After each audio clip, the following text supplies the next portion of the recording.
그때의 제자들이 예수께 나와 이르되 천국에서는 누가 크니이까? 예수께서 한 어린 아이를 불러 그들 가운데 세우시고 이르시되 진실로 너희에게 이르노니 너희가 돌이켜 어린 아이들과 같이 되지 아니하면 결단코 천국에 들어가지 못하리라. 그러므로 누구든지 이 어린 아이와 같이 자기를 낮추는 사람이 천국에서 큰 자니라. 또 누구든지 내 이름으로 이런 어린 아이 하나를 영접하면 곧 나를 영접함이니 누구든지 나를 믿는 이 작은 자 중 하나를 실족하게 하면 차라리 연자 맷돌이 그 목에 달려서 깊은 바다에 빠뜨려지는 것이 나으니라. 실족하게 하는 일들이 있으므로 말미암아 세상에 화가 있도다.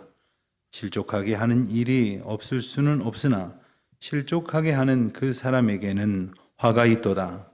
만일 네 손이나 네 발이 너를 범죄하게 하거든 찍어내 버리라. 장애인이나 다리 저는 자로 영생에 들어가는 것이 두 손과 두 발을 가지고 영원한 불에 던져지는 것보다 나으니라. 만일 네 눈이 너를 범죄하게 하거든 빼어내 버리라. 한 눈으로 영생에 들어가는 것이 두 눈을 가지고 지옥불에 던져지는 것보다 나으니라. 삼가 이 작은 자 중에 하나도 없인 여기지 말라.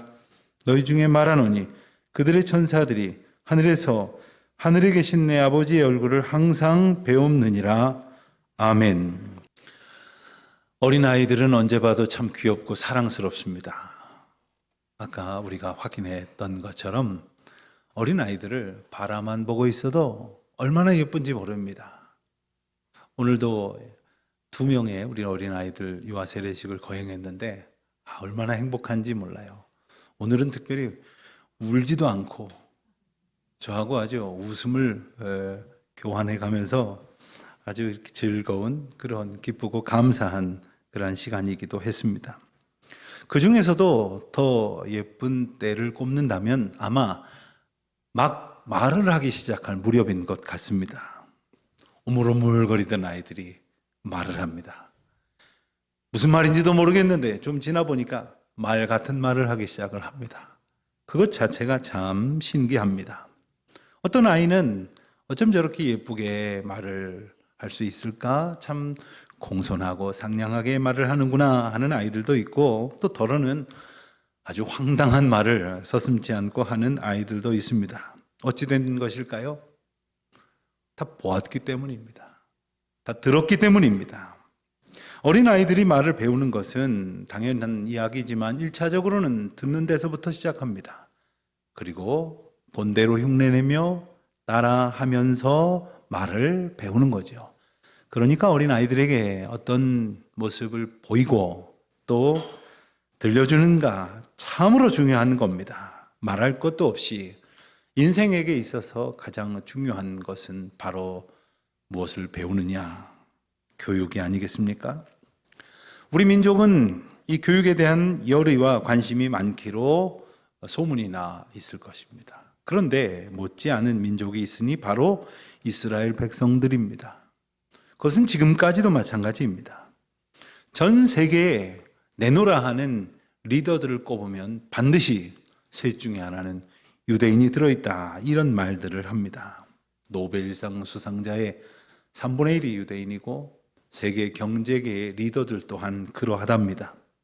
그런데 엄밀히 따지고 보면 혈통적인 유대인들은 이미 중동 지방에 조금 남아있을 뿐 다 사라졌다고 봐야 한답니다. 그럼에도 불구하고 그들은 그들 나름의 고유한 교육과 신앙 전승을 통해서 세계 인구의 겨우 0.2%밖에 되지 아니하는 유대인들이 정치, 경제, 사회, 문화, 예술 전반적인 분야에서 막강한 영향력을 미치고 있으니 이것이 교육의 힘이 아니고 무엇이겠습니까?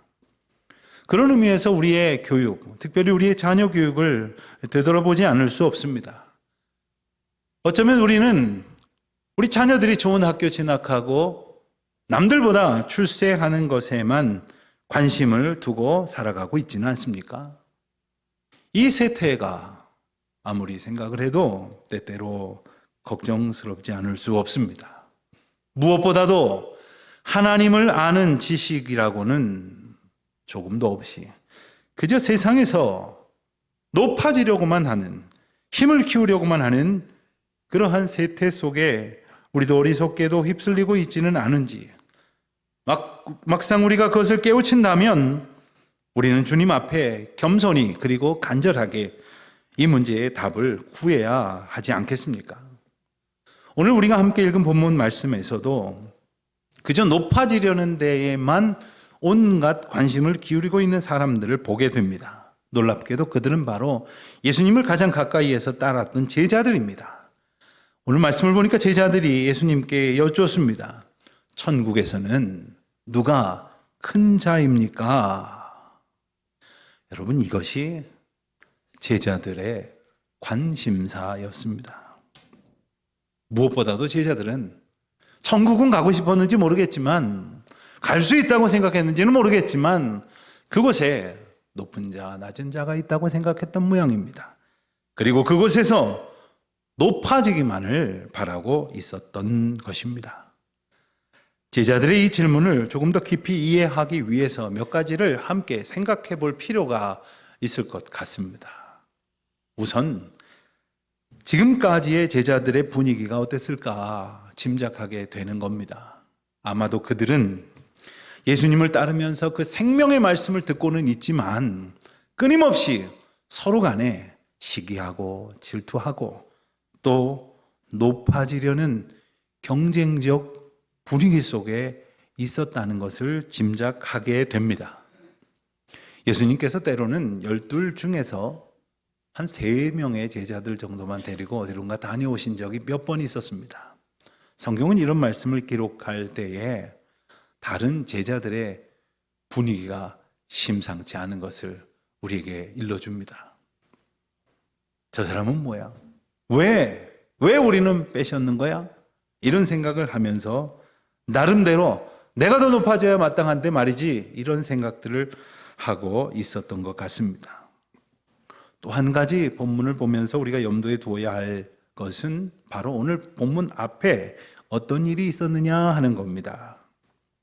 마태복음에는 유명한 구절들이 참으로 많이 있습니다만 그 중에서도 하나를 꼽으라면 16장 16절 말씀을 꼽을 겁니다. 베드로가 예수님께서 너희는 나를 누구라 하느냐 하는 질문에 대해서 주님은 그리스도시요 살아계신 하나님의 아들이십니다 라고 대답했던 멋진 신앙 고백을 기억하실 것입니다. 예수님께서 이 대답을 들으신 직후에 이제 내가 십자가에 달려 고난을 받고 죽음을 맞게 될 것이며 사흘 만에 다시 살아나야 할 것이다 라는 놀라운 구원의 계획을 제자들에게 밝히기 시작을 하십니다. 그런데 문제는 예수님께서 그 말씀을 하신 그 깊은 뜻을 다 헤아리려고 하지도 않은 채 제자들은 불편하게 받아들였습니다. 왜냐하면 제자들이 생각했던 예수님은 강력한 힘을 가지신 분인데 그 힘을 가지고 로마의 압제를 물리치고 환난 중에 있는 유대인들을 구원하여서 강력한 왕의 나라를 세우실 것이라고 기대했기 때문입니다. 그리고는 속으로 그때가 되면 나는 얼만큼 높은 자리를 차지할 수 있게 될까? 저마다 꿈꾸고 있었던 겁니다. 그렇게 16장에 한번 말씀을 하신 예수님은 17장 22절로 23절에서 다시 한번 십자가와 죽음에 대해서 예고하셨습니다. 그랬더니 23절 마지막 부분을 보니까 그 예수님의 말씀을 들은 제자들이 어떠했느냐 하면 매우 근심했다. 성경은 이렇게 전하고 있습니다. 예수님께서는 구원의 계획을 말씀하셨는데 십자가의 승리를 선포하셨는데 왜 근심하고 있었느냐? 예수님과 관심사가 너무나 달랐기 때문입니다. 물론 제자들이 천국에 관심이 없었던 것은 아니었습니다. 제자들도 그랬고 유대인들도 그랬듯이 천국에 들어가는 것은 당연했고 과연 내가 얼마나 높은 위치를 차지할 수 있게 될까에 주목하고 있었다는 거죠. 그렇습니다. 유대인들이 그렇게 생각을 하고 있었던 것은 다른 민족과는 달리 우리는 하나님께로부터 특별히 선택받은 백성이고 우리의 조상 중에 조상인 모세에게 직접 율법을 주셨기에 우리는 그 율법을 잘 지켰으므로 당연히 천국에 들어갈 것이라고 생각을 했습니다. 그러나 생각을 해보십시오. 누가 천국에 들어갈 수 있다는 말입니까? 누가 하나님의 나라에 들어갈 수 있는 자격을 획득했다는 말입니까? 하나님의 나라는 철저한 죄인인 인생들이 도무지 들어갈 수 없는 것이며 예수 그리스도의 보혈로만 깨끗함을 얻을 때에 허락받은 구원의 나라가 아닙니까? 천국이란 그런 것입니다. 결코 들어갈 수 없는 죄인에게 예수님의 핏값으로 목숨값으로 허락된 절대적이고 유일한 은총임을 고백하는 자들에게 주어진 은총이라는 것을 우리가 믿음으로 고백할 때에 오늘 본문이 비로소 깨우쳐지는 겁니다. 그러니 우리의 노력이나 공로로 들어갈 수 있는 것이 아닌데 그곳에서 내가 얼마나 높을 수 있다는 질문을 하고 있으니 이 얼마나 어리석은 질문이냐 하는 거죠. 제 고등학교 때 한 번은 선생님께서 시험을 치르는데 오늘 시험 80점 이상 돼야 통과된다. 안 그러면 기합받고 다시 시험 치르고 계속해서 그 관문을 통과하기 위해서 혼인해야 할 것이야. 엄포를 놓으셨어요. 그런데 그 시험이 어려웠는지 준비들을 못했는지 나중에 알게 된 일인데 그날 그 시험의 학생들은 대부분 20점, 30점밖에 받지를 못했습니다. 그런데 선생님이 무슨 마음이 또 바뀌셨는지 다행이지 뭡니까? 오늘 시험은 한 번만 넘어가 준다. 오늘은 모두 통과한 것으로 하겠으니 더욱 열심히 공부해라. 휴 하고 가슴을 쓸어내리는 학생들 틈바구니 한 학생이 손을 들더니 선생님 저는 몇 점이에요? 그 옆에 있는 학생이 또 손을 들어요. 저는 몇 점인데요. 얘는 몇 점입니까? 다 20점 30점 받고서는 다 탈락하고 야단 맞고 재시험 치러야 될 주제에 통과시켜 주었더니 한다는 소리가 그런 겁니다. 여러분 인생이 그래요.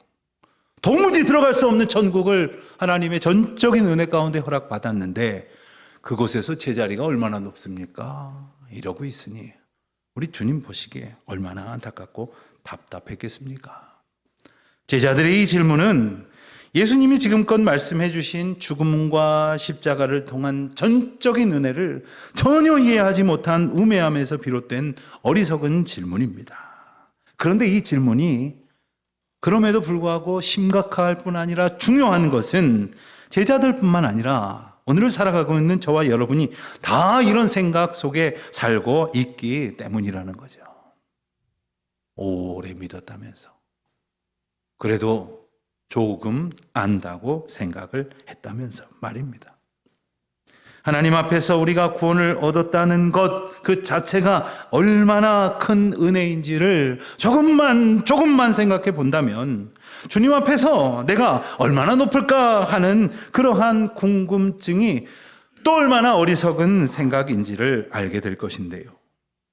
천국 백성 될 수 없는 우리를 천국 백성 되게 하셨으니 그 자체만으로 얼마나 놀라운 은혜입니까? 사랑하는 성도 여러분, 오늘 우리의 모습을 함께 돌아볼 수 있기를 원합니다. 우리가 성경 조금 들어간다고, 또 교회 생활 조금 했다고, 직분을 받았다고, 봉사 조금 했다고 바른 믿음으로 살고 있는 줄로 혹 생각하고 있는 것은 아닙니까?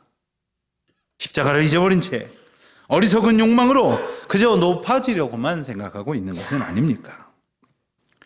예수님께서는 그러한 제자들에게 어린 아이를 하나 불러다가 그들 앞에 세우셨습니다. 그리고는 3절, 4절의 말씀처럼 답을 주셨습니다. 너희가 돌이켜 어린 아이들과 같이 되지 아니하면 결단코 천국에 들어가지 못하리라.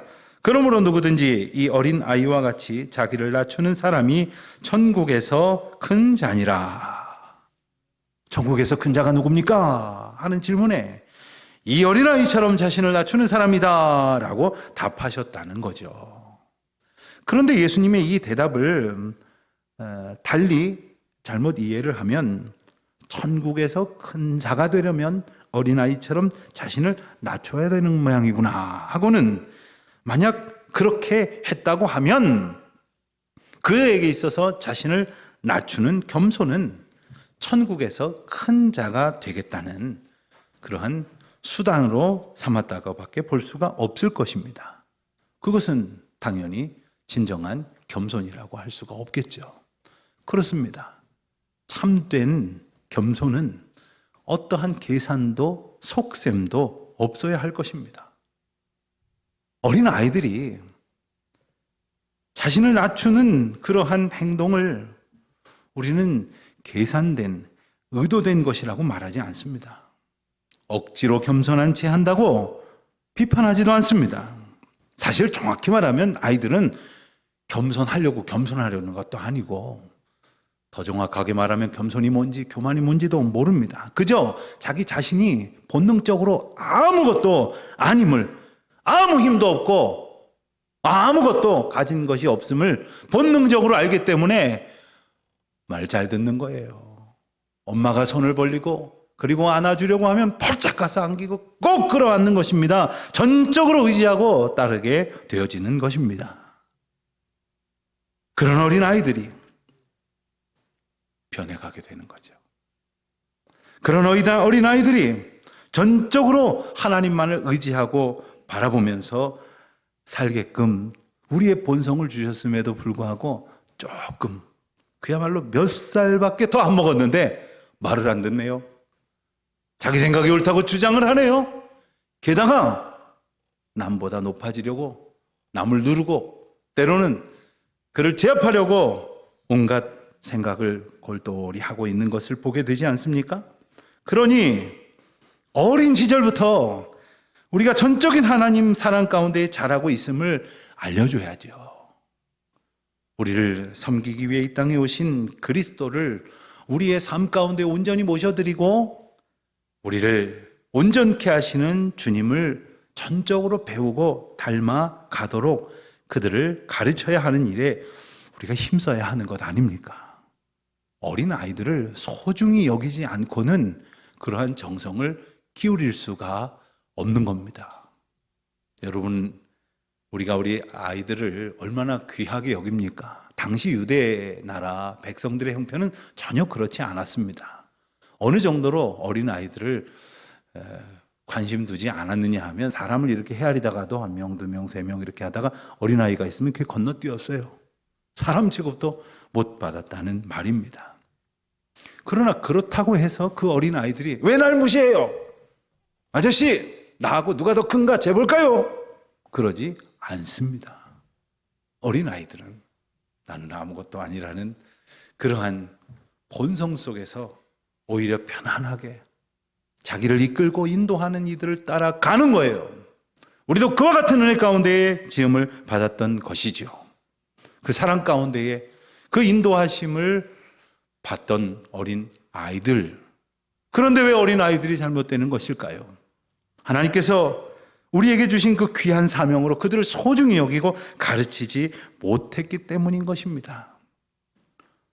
오늘 본문 말씀의 평행 구절인 마가복음 10장 14절에서는 또 다른 장면을 부각해서 묘사를 합니다. 그것은 어린 아이들을 축복해달라고 아이들을 데려온 사람들이 있었는데 예수님 곁에 있었던 제자들이 그들을 제지했던 거예요. 그랬더니 예수님께서 그 모습을 보시고는 노하시면서 말씀하셨습니다. 어린 아이들이 내게 오는 것을 용납하고 금하지 말라. 하나님의 나라가 이런 자들의 것이니라. 그렇습니다. 예수님께서는 어린 아이들을 너무나 소중히 여기셨어요.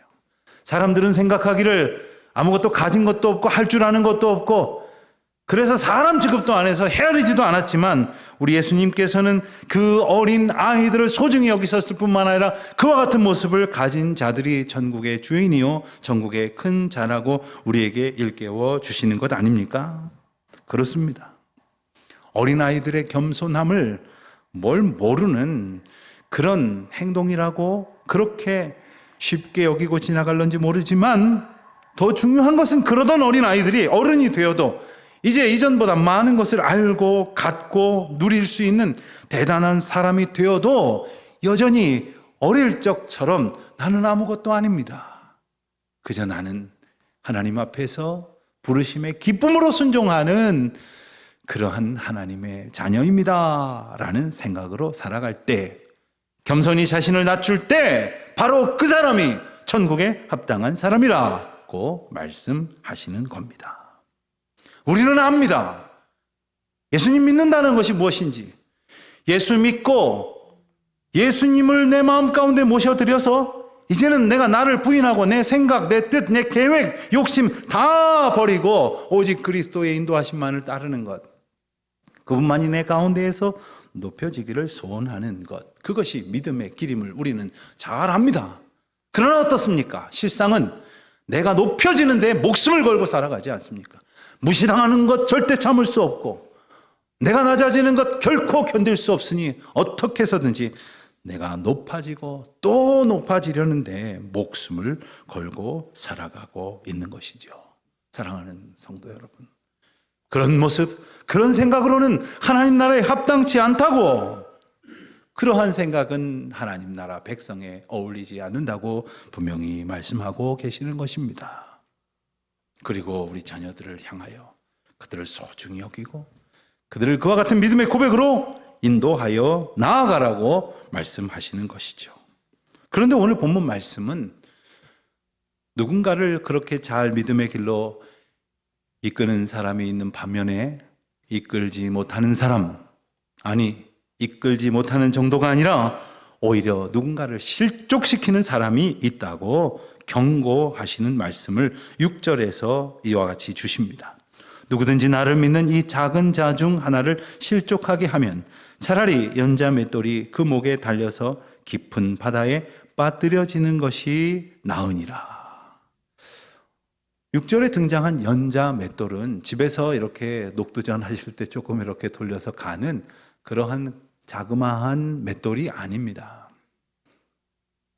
곡식을 달곡할 때 큰 맷돌을, 그것도 짐승이 끌게 해서 겨우 돌릴 수 있는 큰 돌을 사용을 하는데 바로 그 맷돌을 말합니다.